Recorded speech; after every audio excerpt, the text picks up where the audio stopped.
Embargos de declaração e embargos infringentes e de nulidade. Essa é a temática agora que nós iremos adentrar. Embargos de declaração é um instrumento de impugnação às decisões das partes. Então, até aqui é igual a qualquer tipo de recurso. Visa a integração das decisões judiciais. Aqui já vem um aspecto diferente, que é exatamente por não estar ser entendida como completa a decisão judicial, necessário se faz a sua integração pelos motivos que nós iremos explicar.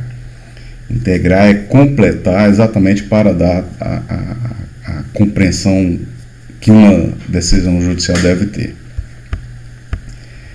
Embargos de declaração devem ser opostos contra decisões interlocutórias, sentenças ou acórdãos, ou seja, contra todo e qualquer ato judicial decisório pode caber embargos de declaração. O objeto de análise do embargo é impedir o risco futuro de reconhecimento de nulidade do julgado por inexecuibilidade. Então, exatamente por isso que é necessário integrar a decisão judicial para ela ter preenchido todos os seus requisitos de validade e efetividade. Exatamente pelo fato das decisões, para elas serem consideradas como um mínimo de qualidade e possa permitir os seus efeitos jurídicos correspondentes, necessário se faz que tenha clareza, coerência, lógica e exaustibilidade, ou seja, são atributos que as decisões judiciais devem ter sob pena de ser necessário uma correção, uma adequação e, no caso dos embargos de declaração, uma integração. Nós temos aqui a previsão para esses institutos no artigo 619 do Código de Processo Penal, que é embargos de declaração no âmbito do tribunal, e no artigo 382, no âmbito do juízo de primeiro grau, considerado como embarguinhos. Os embargos de declaração são dirigidos ao prolator da sentença ou acórdão ou decisão. Nesse caso, no âmbito do tribunal, é o relator, designado ali para aquele caso concreto. Diferente dos demais recursos, os embargos de declaração, ele não visa a reforma, e sim o esclarecimento, a integração, exceto, por exemplo, quando da omissão possa declarar a prescrição, que aí é um efeito jurídico totalmente diverso daquilo que ensejou os embargos de declaração. Então, no caso da prescrição, que é uma forma de extinção da punibilidade, é necessariamente uma reforma. Fundamentos para se manejar os embargos de declaração. Primeiro, obscuridade. Então, a decisão tem que ser obscura. Já vi situações em que uma decisão, no uso dos equipamentos eletrônicos, em especial o computador, copiar uma parte de uma decisão de outra parte, fazer uma mistura lá que vira praticamente em alguns casos vira um Frankenstein, de uma situação que não tem pé nem cabeça, uma determinada decisão, que aí sim, ela sendo obscura, que não dá nem para compreender ali o que se trata, o objeto, a análise judicial, é passível aí de embargos de declaração exatamente para promover a clareza necessária que nós observamos, que é um dos elementos, atributos aí das decisões judiciais. Quando a decisão, sentença, acórdão é omisso. Então, a omissão em si, pontos essenciais que deveriam ser tratados em qualquer ato judicial decisório, necessário se faz que seja suprida aquela omissão. Então, por exemplo, numa sentença, o juiz dá os indicativos que irá condenar, chega lá na parte dispositiva, que é a parte do desfecho da sentença, e não não trata nada sobre a dosimetria da pena. Então é omisso, é necessário aí embargo de declaração exatamente para suprir esse aberto, essa lacuna. Quando houver dúvida, por exemplo, quando a determinada decisão se posiciona num sentido e em seguida se posiciona exatamente no sentido contrário. No caso da condenação, reconhece uma agravante genérica, da reincidência, por exemplo, e em contrapartida, posteriormente, rejeita a mesma agravante, de modo que, em havendo dúvida, qual que deve prevalecer, é necessário um embargo de declaração para que saneie essa pendência. Contradição, exatamente no mesmo sentido. Então, quando existem situações de ordem opostas dentro de uma determinada decisão, quando o juiz, por exemplo, numa decisão de liberação de um produto apreendido, que foi requerido ali em sede de instrução processual, e nessa liberação ela se posiciona ali pela liberação, concordando que deve ser liberado para o terceiro interessado, e na parte dispositiva dessa decisão coloca algum obstáculo para essa liberação, ou seja, libera, mas não libera efetivamente. E a ambiguidade, quando impõe situação que ela pode ter várias interpretações. Então, qualquer situação que haja necessidade de integração, seja por obscuridade, omissão, dúvida, contradição e mesmo ambiguidade, é passível aí de correção via embargos de declaração. Ok?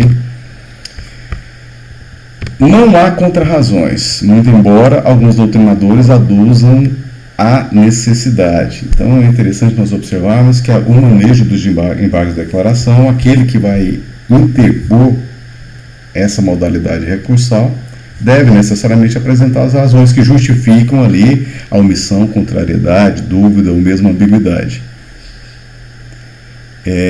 Então, tendo-se o foco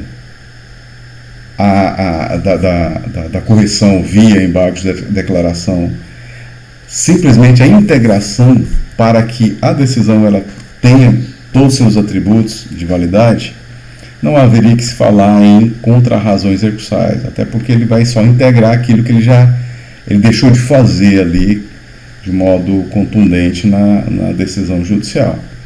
Mas nós vamos observar que existem algumas situações que é cabível aí as contrarrazões recursais, em especial quando há efeito infringente, que exige necessariamente, em razão dessa modificação da decisão, o órgão prolator concordando com os embargos, nessa modificação pode exigir aí a manifestação da parte contrária, que a gente vai estar falando um pouco mais à frente. Ok? Então, não é regra a possibilidade de contrarrazões recursais. A interposição dos recursos de embargos de declaração suspende o prazo para a interposição de outro recurso até a publicação da decisão proferida nos mesmos embargos. Aqui é uma linha que se tem, tomando como base o regimento interno do Supremo Tribunal Federal, artigo 339, parágrafo 1º. Necessário entender exatamente que o manejo dos embargos é uma peça fundamental para integrar a decisão e permitir que integrando aquela decisão e essa decisão nova, ela seja contrária ao interesse de quem quer que seja, que se maneje o recurso adequado aí. Exatamente para o manejo desse recurso adequado, suspende-se o prazo para sua interposição. É a consequência lógica do manejo aí dos embargos de declaração. Embargos de declaração pré-questionador ou embargos pré-questionadores.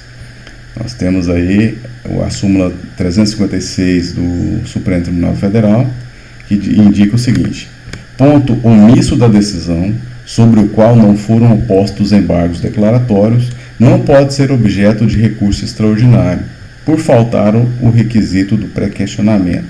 Então, o pré-questionamento em si é a necessidade a imprescindibilidade exatamente do saneamento da decisão que se quer opor algum recurso. Aqui, no caso do Supremo, posicionou aí pelo recurso extraordinário, mas o pré-questionamento vale para outras modalidades recursais também. Então é necessária a integração da decisão judicial que está com algum gravame, tipo dúvida, contradição, omissão ou mesmo ambiguidade, de modo que, se não o fizer, vai ficar uma lacuna naquela decisão. E essa lacuna não permite uma análise por uma instância adquém, por uma outra instância, seja em nível de Supremo Tribunal Federal, seja em nível de tribunais superiores ou tribunais, se for uma decisão de juízo de primeiro grau. Então é necessário, imprescindível, exatamente o que? A correção daquela decisão que tem algum gravame. Então é interessante observar exatamente que uma decisão judicial que é passível de algum recurso, de se não manejar o recurso direto contra aquela decisão. Por exemplo, uma sentença condenatória prolatada cabe diretamente aí a apelação criminal. Não se manejar a apelação criminal antes de resolver uma determinada omissão, dúvida, contradição ou ambiguidade naquela sentença. Por quê? Porque aí não se discute aquela matéria para se pré-questionar aquele tema e aí sim permitir à instância de quem uma análise completa ali do recurso de apelação. Ok? Isso vale para qualquer outra modalidade recursal. É necessário que, tão logo tome conhecimento de uma determinada decisão que contém ali no seu âmbito dúvida, contradição, omissão, ambiguidade, uma delas ou várias delas na mesma decisão, que se interponham os embargos exatamente para discutir aquela temática. Em discutir aquela temática, e mesmo assim o juiz mantendo a decisão, aí sim permite que uma instância recursal, a de quem possa ter aí permitir uma análise completa do objeto do recurso. Essa é uma situação de cunho obrigatório exatamente para suprir aquele branco, aquele vazio que ocorreu. Não se pode recorrer de algo que não tenha sido apreciado anteriormente. Então tem que se, no caso dos embargos de declaração, dar a oportunidade para o órgão prolator para que ele corrija ali alguma pendência, vamos assim dizer. Prazos. Nós temos aí, aí eu vou colocar aqui, colocar na tela que eu copiei literalmente da norma. Então nós temos aqui que no âmbito do processo penal, o artigo 382 estabelece que qualquer das partes poderá, no prazo de 2 dias, pedir ao juiz que declare a sentença, sempre que nela houver obscuridade, ambiguidade, contradição ou omissão. Aqui não fala de dúvida, mas a dúvida é incorporada também nos permissivos para o cabimento dos embargos de declaração. Então aqui fala da decisão, prazo de 2 dias, previsto no Código de Processo Penal, e muito embora fale em sentença, aplica-se em todo e qualquer ato decisório. Ok? Já no artigo 619, indica que, aos acordos proferidos pelos tribunais de apelação, câmaras ou turmas, poderão ser opostos embargos de declaração no prazo de 2 dias, contados da publicação, quando houver na sentença ambiguidade, obscuridade, contradição ou omissão. Do mesmo modo, no mesmo prazo, os mesmos fundamentos. Necessário se manejar os embargos de declaração. Já na Lei 9.099 de 95, que é a Lei dos Juizados Especiais Cíveis e Criminais, prevê no artigo 83 e seu parágrafo 1º, o contexto aí dos embargos, cabendo a interposição dos mesmos quando, em sentença ou acordo, houver obscuridade, contradição ou omissão. Então aqui não fala nem de ambiguidade, mas inclui-se a ambiguidade e ao mesmo tempo dúvida. Os embargos de declaração serão opostos por escritos ou oralmente. Esse é um diferencial e ao mesmo tempo prazo de 5 dias contados da ciência da decisão. Então nós temos aqui que no juizado especial o prazo é maior do que o prazo lá do Código de Processo Penal. ok? Já no regimento interno do Superior Tribunal de Justiça, artigo 263, nós temos que é cabível embargos de declaração contra acórdãos da Corte Especial, sessões ou pelas turmas, faltou um S aqui. Prazo de 5 dias em matéria civil e de 2 dias em se tratando de matéria penal. O artigo, esse que nós já falamos, que é 5 dias no caso dos juizados especiais criminais, e no Supremo Tribunal Federal, o regimento interno prevê que é de 5 dias o cabimento e o prazo para interposição dos embargos de declaração. O procedimento de trâmite é exatamente o que?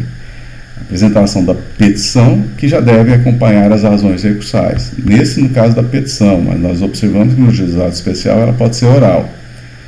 A sentença, endereçados ao juiz prolator da decisão impugnada. Então é interessante nós observarmos que além da petição de recurso, que é diferente, por exemplo, do recurso antidistrito da apelação, que pode ser interposto o recurso e ser acompanhado das razões posteriormente, nós temos aqui que nos embargos tem que ser tudo junto.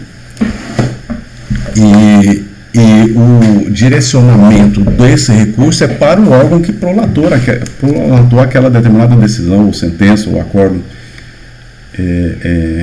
Então, é o subscritor daquela peça no âmbito do Poder Judiciário que é quem detém competência para analisar a pertinência ou não dos embargos de declaração.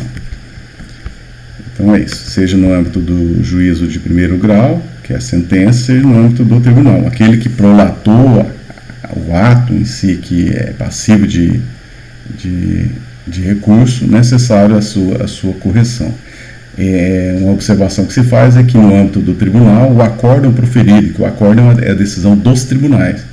O acórdão proferido necessariamente deve ser encaminhado para o desembargador, o ministro, o relator, para que ele possa submeter aí, dar a sua análise jurídica em relação àquela pretensão recursal e aí submeter para a decisão do colegiado, que é quem prolatou aí o acordo. Aqui eu já tinha falado, e lido também os dispositivos, que cabe no juizado especial a petição de interposição junto com as razões por escrito, e no caso oralmente também é possível, constando, é oral, mas deve necessariamente constar na ata, algum registro documental ali, e não só que quer recorrer por meio de embargos e justificar o porquê que está se recorrendo daquela forma, com a devida fundamentação. Intima-se a parte contrária nos embargos de declaração, então é aquela questão que nós falamos aí, cabe ou não contra-razões, exatamente no mesmo sentido. Em regra, não. Só os que tenham efeitos infringentes em respeito ao princípio do contraditório, ou seja, aqueles embargos que vai ter uma implicação, uma mudança significativa no julgado ao ponto de exigir a manifestação da parte contrária sob pena de violação do princípio do contraditório, exige-se a abertura de vista para apresentação de contra-razões. Caso contrário, não há necessidade. Efeito dos embargos de declaração. Efeito como nós já havíamos falado, seja no recurso antidistrito, na apelação, agora nos embargos, os efeitos. Então, os efeitos recursais, no caso dos embargos, nós temos o efeito interativo ou regressivo, permite aí a reanálise aí pelo juízo prolator da decisão. O efeito infringente ou modificativo, uma situação que exige aí a manifestação da parte contrária para a apresentação de contrarrazões em respeito ao princípio do contraditório. E o efeito interruptivo, que tem relação exatamente com a possibilidade, a pertinência da interposição dos embargos de declaração para impedir efetivamente que corra o prazo recursal para o recurso cabível naquela situação.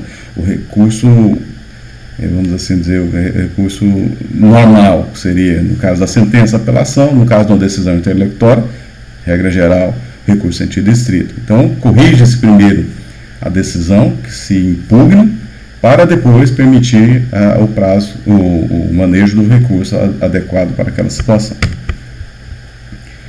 Silêncio do CPP. Aplica subsidiariamente o artigo 1026 do Código de Processo Civil, no que interrompe o prazo do recurso cabível, mesmo não acolhidos os embargos. Então, a interposição dos embargos, por si só, já é suficiente para interromper o fluxo do prazo normal ali para aquele contra aquele ato que se decide com omissão, dúvida, contradição, ambiguidade. No caso dos juizados especiais, suspende o prazo quando oposto contra a sentença. Então, aqui só fala contra a sentença. Se houver uma determinada decisão no âmbito do juizado, não haveria que se falar em suspensão. Esse é o ponto que deve ser tratado, porque a norma estabelece expressamente que é contra a sentença.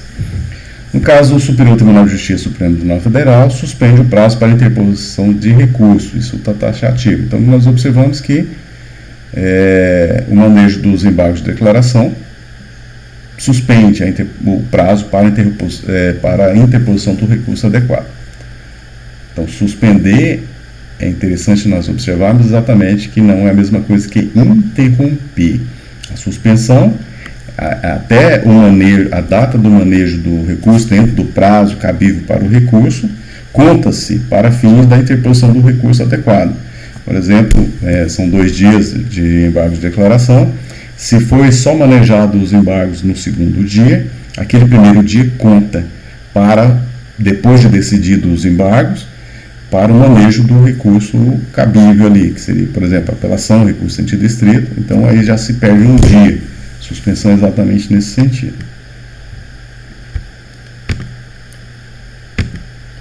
A observação que se faz é intempestividade e ato protelatório. Então, no caso de intempestividade, não se conhece dos embargos. Então, o juízo prolator não vai conhecer daquele ato.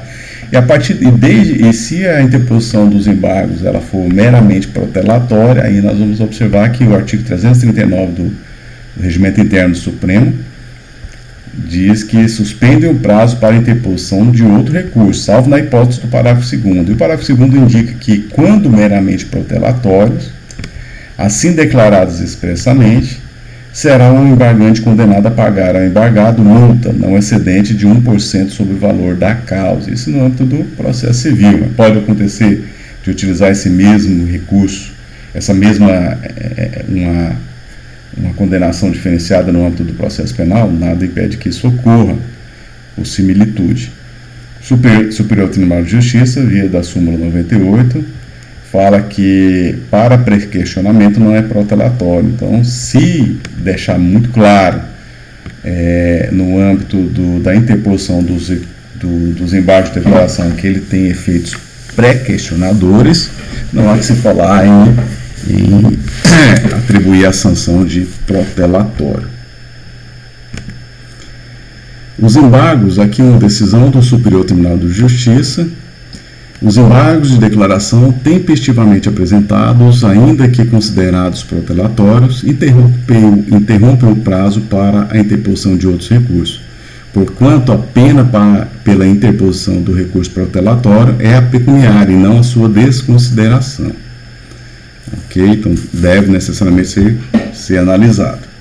Os embargos de declaração intempestivos não interrompem o prazo para a interposição de recurso extraordinário.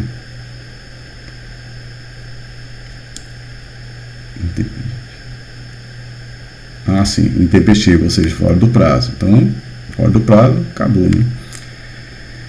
Pois bem, então, antes de entrar em embargos infringentes, eu vou mostrar aqui 2 petições de interposição de embargos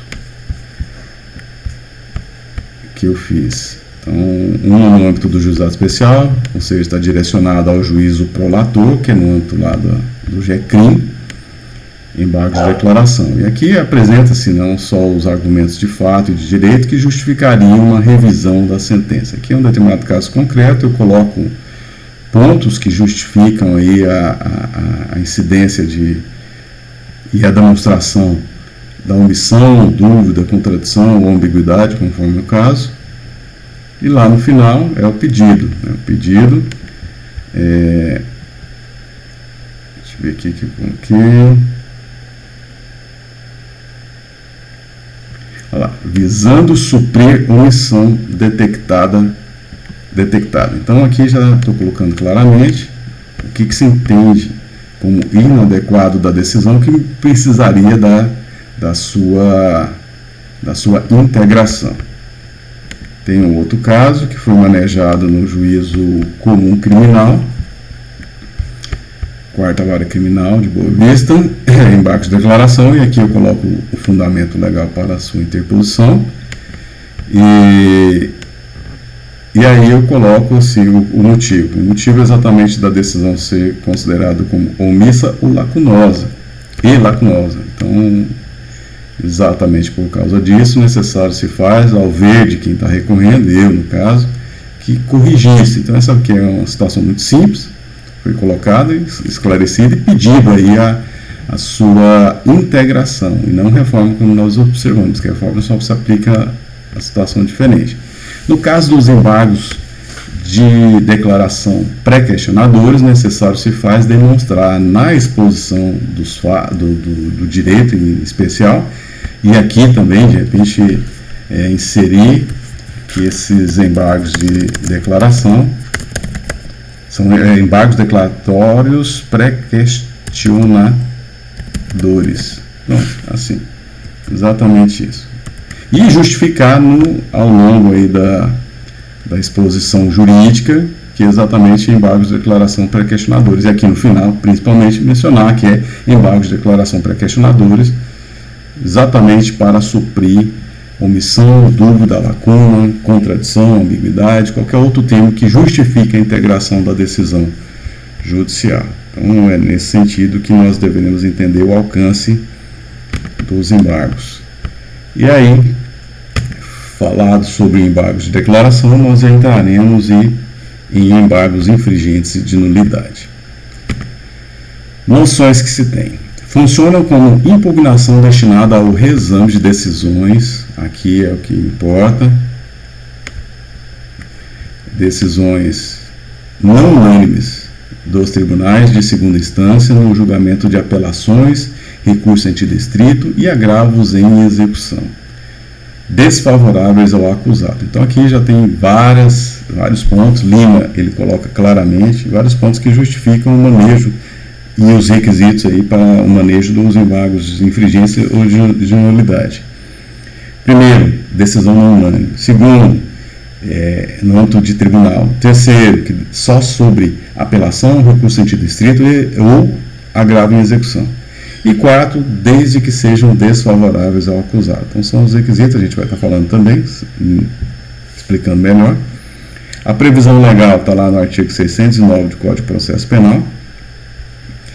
E aí eu vou... Opa, peguei aqui errado. Vou aqui pegar o dispositivo, mostrar na tela. Opa, tirou. Olha lá, 609 do Código de Processo Penal está estabelecendo. Vou copiar aqui e colocar no outro lugar. Mais fácil. Então nós temos aqui os recursos, apelações e embargos serão julgados pelos tribunais de justiça, câmaras ou turmas criminais, de acordo com as competências estabelecidas nas leis de organização judiciária.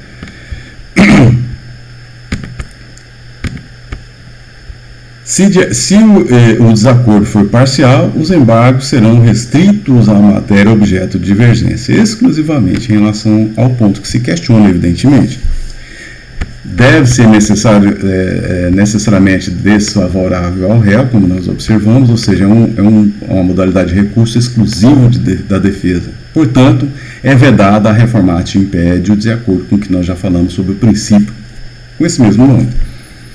Infringentes. Exatamente pelo fato de implicar em reforma da decisão proferida, razão pela qual necessário se faz abrir-se vista à parte contrária para poder se manifestar. No caso dos embargos de nulidade, necessário é exatamente tratar da nulidade, seja em relação ao processo e seja em relação ao acórdão proferido. Então não fala em sentença, porque é um tipo de recurso que não se aplica em nível de juízo de primeiro grau. Prazo para o manejo desse recurso são 10 dias. E perante o relator, que é quem vai dar o seguimento aí dentro do âmbito do tribunal. Poderão conjuntamente embargos infringentes e ou nulidade, se de parte da decisão com divergência, e recurso especial extraordinário de outra parte, sob pena de preclusão. Então aqui é uma situação interessante de nós analisarmos, que uma determinada sentença, por exemplo,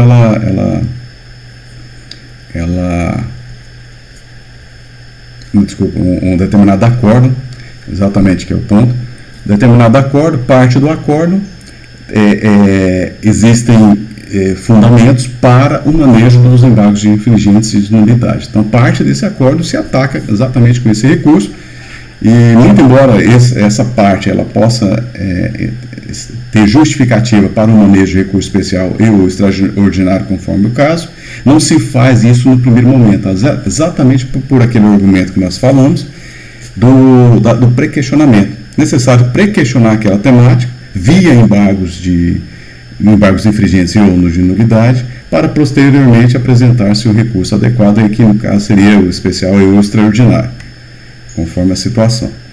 Então, se parte do caso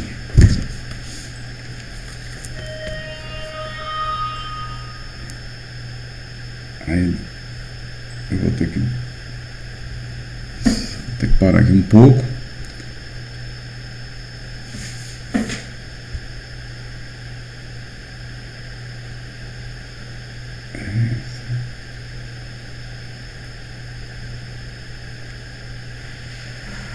Pronto.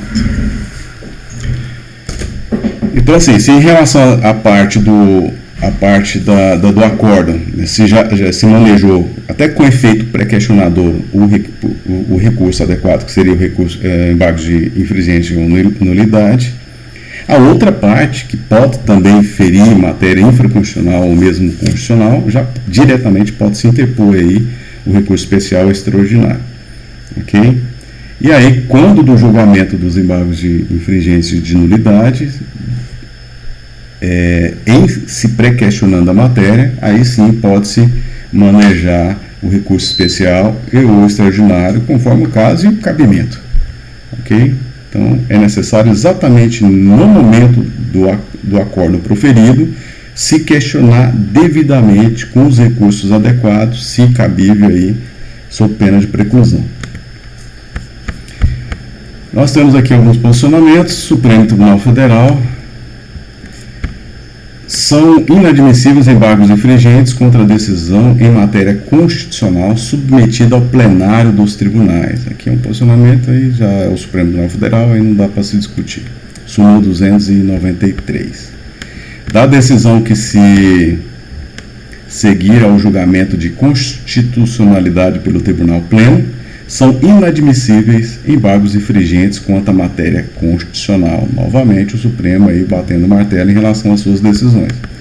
No âmbito do Superior Tribunal de Justiça, é inadmissível recurso especial quando cabíveis embargos infringentes contra acórdão proferido no tribunal de origem. Então, nós observamos exatamente que é necessário o pré-questionamento via embargos infringentes para, posteriormente, se o caso, manejar-se aí o recurso especial. É um posicionamento em cima da linha do que nós falamos no slide anterior, essa parte final. Ok? Então, aquilo que cabe embargos infringentes deve ser manejado até com a perspectiva de pré-questionamento, e aquilo que não cabe embargos infringentes pode ensejar o recurso especial extraordinário direto, sem problema algum. Então, num determinado acordo, pode-se manejar 3 recursos: embargos infringentes, recurso especial, recurso extraordinário. Então, se parte daquela decisão em nível de tribunal, está se questionando. Ok? Então, são essas as linhas em relação aos embargos. Nós iremos tratar em vídeo separado de outra modalidade recursal.